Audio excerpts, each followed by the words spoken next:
NCP में और ठाकरे साहब की पार्टी में फूट बैठ रही है और इसलिए आप देखेंगे कि विधायक उनके जो हैं वो धरना पे बैठेंगे। और ये आज नहीं तो कल होता। अगर आज कांग्रेस के बैठे तो हो सकता है कल शिवसेना के बैठे और परसों एनसीपी के बैठे, क्योंकि तीनों की विचारधारा, काम करने का तरीका अलग है। जो लोग ये कहते हैं कि डेमोक्रेसी भारतीय जनता पार्टी की सरकार में खत्म हो गई है, इनसे जरा इन्हीं का सवाल पूछा जाए कि ऐसी कौन सी डेमोक्रेसी है जहां पे आप वोट बैंक मांगते हैं, वोट मांगते हैं जनता का किसी और विचारधारा पे, कोई और मुद्दे रखकर, और उसके बाद जब आपके पास वोट बटोर लेते हो तो आपको मुख्यमंत्री का इतना लालच हो जाता है कि आप अपनी जनता को धोखा दे देते हो, उस जनता को जिसने आपको वोट दिया, उस जनता को जिसने आप पर भरोसा किया।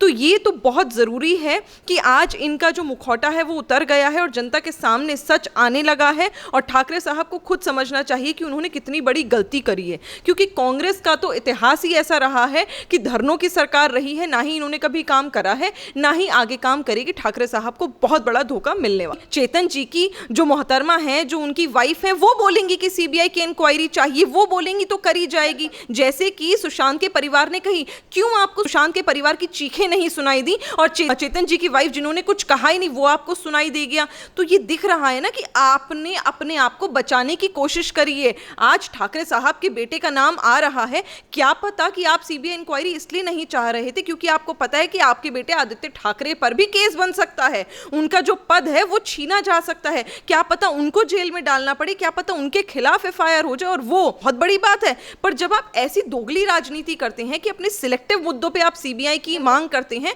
तो शक होने लगता है, और जो जनता का शक है वो यकीन में भी बदलने लगता है। मैम, जिस तरीके की कांग्रेस में अब ऐसे हालात लग रहे हैं कि महाराष्ट्र में अब कांग्रेस के भी ज्यादा दिन नहीं है कि ये सरकार में रह पाए शिवसेना के साथ, क्योंकि अब इनकी जो आपसी बगावत सामने आ रही है और अब कांग्रेस के 11 विधायक जा रहे हैं, कह रहे हैं कि धरना धरेंगे।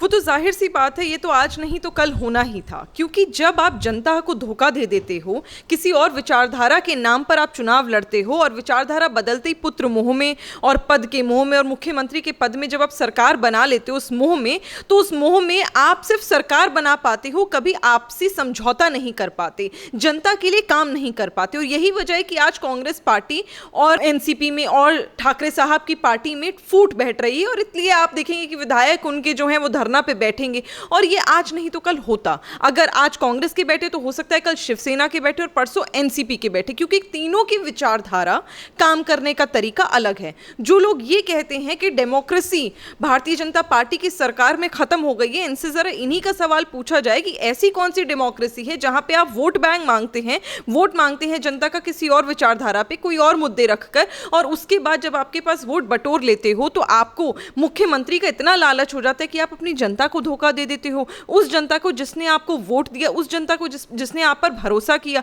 तो ये तो बहुत जरूरी है कि आज इनका जो मुखौटा है वो उतर गया है और जनता के सामने सच आने लगा है। और ठाकरे साहब को खुद समझना चाहिए कि उन्होंने कितनी बड़ी गलती करी है, क्योंकि कांग्रेस का तो इतिहास ही ऐसा रहा है कि धरनों की सरकार रही है, ना ही इन्होंने कभी काम करा है, ना ही आगे काम करेगी। ठाकरे साहब को बहुत बड़ा धोखा मिलने वाला है। जैसे कि आपने ठाकरे साहब का नाम लिया, तो यही ठाकरे साहब हैं जो कुछ दिन पहले ये कह रहे थे कि हमारी सरकार है ये टूटने वाली नहीं है, हम एक दूसरे का सपोर्ट करते हैं।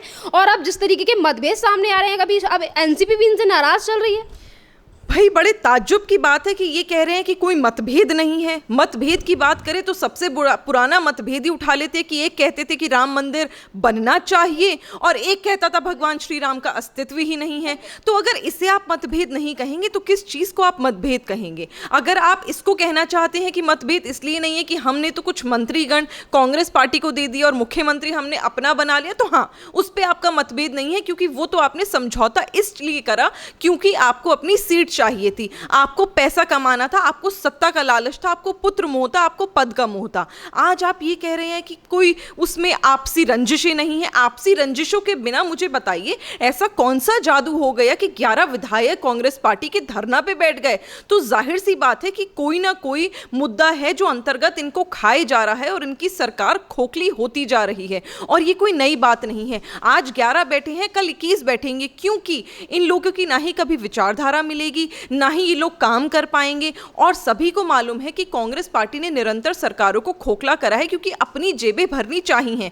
आज हो सकता है, मैं तो मानती हूं कि कांग्रेस पार्टी शायद मांग रही होगी और नेतागण शायद मांग रही होगी उप मुख्यमंत्री का पद, तो उस पद पे जब मांग उनकी पूरी नहीं की जाएगी तो धरना प्रदर्शन चलता रहेगा। आज 11 है, कल 21 होंगे, परसों शायद 51 और उसके बाद सरकार तहस नहस हो जाएगी। अब ये बात जितने भी आपने कही, इस बात से तो स्पष्ट है कि जो इनकी सरकार है इसके बीच पूरी तरीके से मतभेद सामने आ रहे हैं। बात ये भी है कि जिस तरीके का रवैया इन तीनों तीनों जो पार्टियों का रहा है सुशांत सिंह राजपूत के केस में, तो ऐसा लगता है कि अगर आपसी मतभेदों की इनकी पार्टी ना टूटी तो शायद जनता के लिए अब मुंह की खिला देगी। ये तो बात ज़रूरी भी है क्योंकि जब जनता अपना मतदान देती है तो बहुत ही कीमती वक्त निकालकर और कीमती मतदान देती है।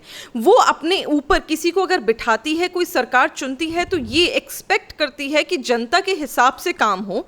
जनता ने जिस विचारधारा के लिए, जिस काम के लिए, जिस कार्य हेतु अपना मतदान दिया है वो कार्य ज़रूर हों।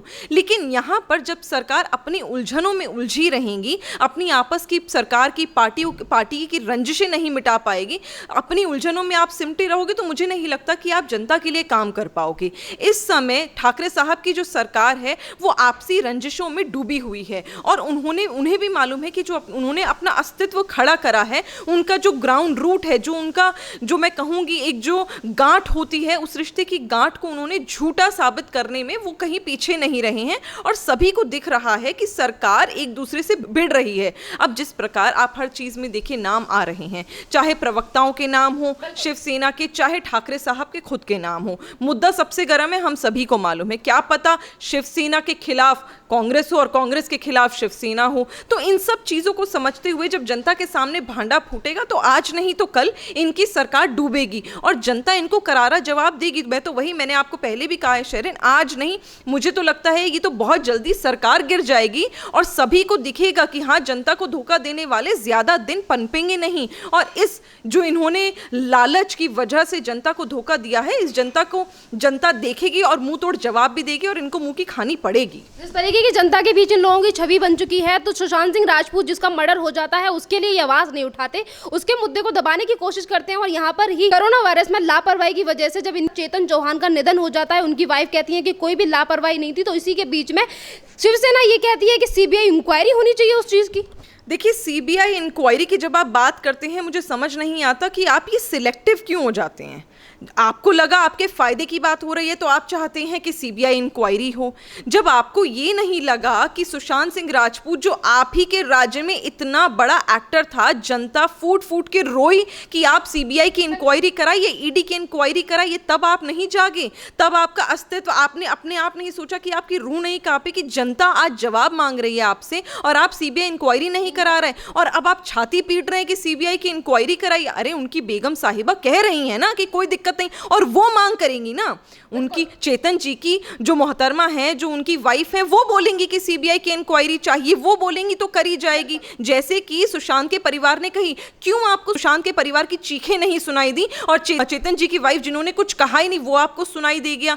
तो ये दिख रहा है ना कि आपने अपने आप को बचाने की कोशिश करी है। आज ठाकरे साहब के बेटे का नाम आ रहा है, क्या पता कि आप सीबीआई इंक्वायरी इसलिए नहीं चाह रहे थे क्योंकि आपको पता है कि आपके बेटे आदित्य ठाकरे पर भी केस बन सकता है, उनका जो पद है वो छीना जा सकता है, क्या पता उनको जेल में डालना पड़े, क्या पता उनके खिलाफ एफआईआर हो जाए, और वो बहुत बड़ी बात है। पर जब आप ऐसी दोगली राजनीति करते हैं कि अपने सिलेक्टिव मुद्दों पे आप सीबीआई की मांग करते हैं तो शक होने लगता है, और जो जनता का शक है वो यकीन में भी बदलने लगता है। अभी आपने आदित्य ठाकरे का नाम लिया, तो आदित्य ठाकरे की छवि जिस तरीके से बिगड़ गई है, पहले से भी ज्यादा साफ नहीं थी, क्योंकि जिस तरीके के उनके काम है, उन्होंने कभी राजनीति में आके किसी के लिए अच्छा काम नहीं किया और उन्हें राजनीति का ज्यादा ज्ञान भी नहीं है। पर अब जिस तरीके से सुशांत सिंह राजपूत के मामले में आदित्य ठाकरे का नाम बढ़ चढ़ कर आ रहा है, सभी का कहना है कि इसमें आदित्य ठाकरे या फिर बेबी पेंगुइन इसमें शामिल हैं, दो तरीके के नाम इनके लिए जाते हैं। तो उसी छवि को साफ करने के लिए आदित्य ठाकरे ये कहते हैं कि नीट के एग्जाम को पोस्टपोन करना चाहिए, एक अच्छी छवि बनाने के लिए इस तरीके की बातें कर रहे हैं वो।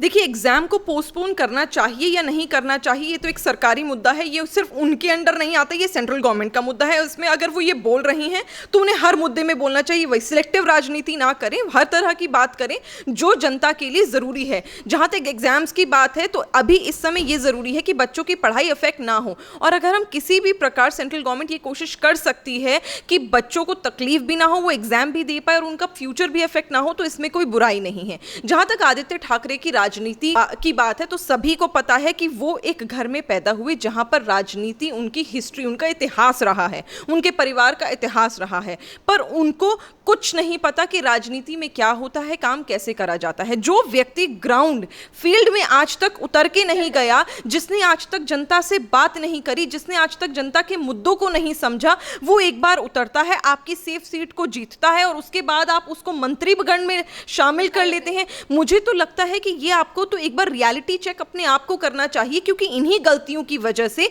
सरकार कांग्रेस की निरंतर डूबती आई है। इस पुत्र मोह के चक्कर में आज सोनिया जी के पास अध्यक्ष नहीं है, राहुल गांधी अध्यक्ष की फुटबॉल बनाकर खेल रहे हैं। उसी प्रकार जो कहा गया था, और ये बात बिल्कुल सच है, कि कहीं ऐसा ना हो कि आदित्य ठाकरे शिवसेना के राहुल गांधी बनकर आ जाए, और यही हो रहा है। जिसको राजनीति नहीं पता क्या है, जिस ग्राउंड रिपोर्ट नहीं पता, ग्रास रूट नहीं पता, उसको आप मंत्रीगण में शामिल कर लेंगे और इस तरह की अश्लील बातें उनके सामने, उनके बारे में सामने आएंगी, तो जनता आपसे इतनी नाराज हो जाएगी शायद आपकी पार्टी का अस्तित्व खत्म हो जाए। जिस तरीके की बात आपने कही कि आदित्य ठाकरे शिवसेना के राहुल गांधी बन जाएंगे, तो इस तरीके की बातें तो अब होने लगी हैं जनता के बीच। लोगों की तरफ से ये कहना है कि शिवसेना के दूसरे पप्पू हैं आदित्य ठाकरे।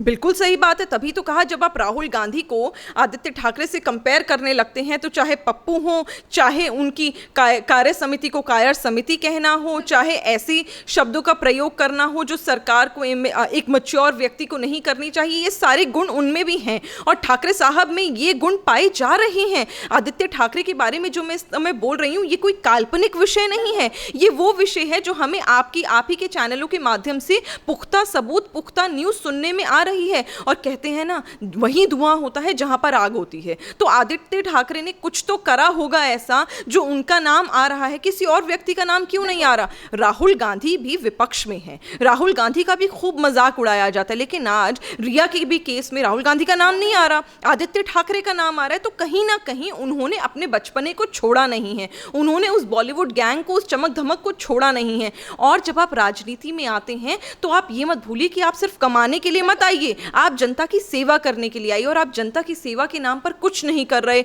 आप सिर्फ अपनी अय्याशी कर रहे हैं, तो उसको आप बंद करके जनता को जवाब दीजिए। जवाब नहीं देंगे तो आपकी सरकार डूबेगी और उसके लक्षण हमें पहले ही दिख रहे हैं। मैम, एक लास्ट क्वेश्चन के, जिस तरीके से कल आपने भी देखा होगा जब CWC की मीटिंग होती है, जिसमें कांग्रेस की तरफ से ये कहा जाता है कि जो लोग सोनिया गांधी से ये कह रहे हैं कि अब अध्यक्ष पद पे ना रहिए, वो बीजेपी से मिले हुए। तमाम इतनी बड़ी लड़ाइयां होती हैं, आपसी में नेता आपस में नाराज हो जाते हैं, कपिल सिब्बल कुछ बयान देते हैं, गुलाम नबी कुछ और बयान देते हैं, राहुल गांधी से नाराज हो जाते हैं, और आखिरकार में बात यही होती है कि सोनिया गांधी फिर अध्यक्ष बन जाती हैं। तो सवाल ये है, क्या गांधी परिवार किसी और को ये कुर्सी दे पाएगा या नहीं? देखिए, कांग्रेस पार्टी में इस समय दो खेमे हैं, एक राहुल गांधी जी का खेमा है और एक प्रियंका गांधी वाड्रा जी का खेमा है, जो अलग तरीके से चिट्ठियां लिखते हैं, जो अलग तरीके से ट्वीट करते हैं।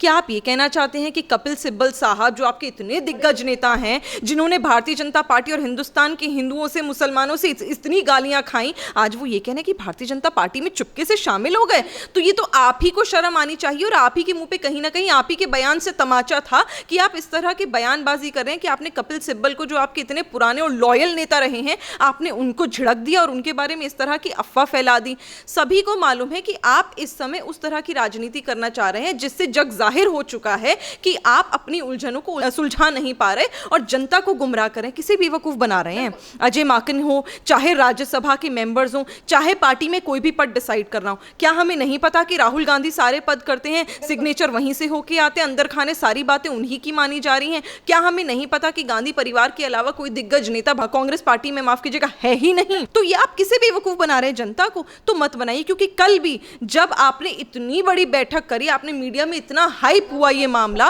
उसके बाद आप फिर एक कंक्लूजन पे आते हैं कि 6 महीने के लिए फिर से सोनिया गांधी जी अध्यक्षा बनी रहेंगी। तो आपने इतनी खिल्ली क्यों उड़वाई, अपना मजाक क्यों उड़वाया? आप किसको बेवकूफ बना रहे हैं, और बना रहे हैं तो आप बंद कर दीजिए, क्योंकि आपकी जग हसाई हो रही है। जो पार्टी अपना अध्यक्ष अध्यक्षा नहीं चुन पा रहे, वो पार्टी पार्टी आगे मुझे नहीं समझ आता देश को बदलने की बात कैसे करता है। और एक आखिरी पॉइंट, ये बहुत ज़रूरी है इन लोगों के लिए समझना कि अब इनको बहुत ज़रूरी है ये सब चीज़ें पीछे छोड़कर अपने ऐसे सलाहकार लाने जो इनकी पार्टी को उभार पाए। और ये कौन से सलाहकार हैं जो अध्यक्ष और अध्यक्षा निरंतर गांधी परिवार को सजेस्ट करते हैं? क्या इनके पास और कोई नेता नहीं? और अगर नहीं है तो ये फेलियर है कांग्रेस पार्टी का। धन्यवाद मैम।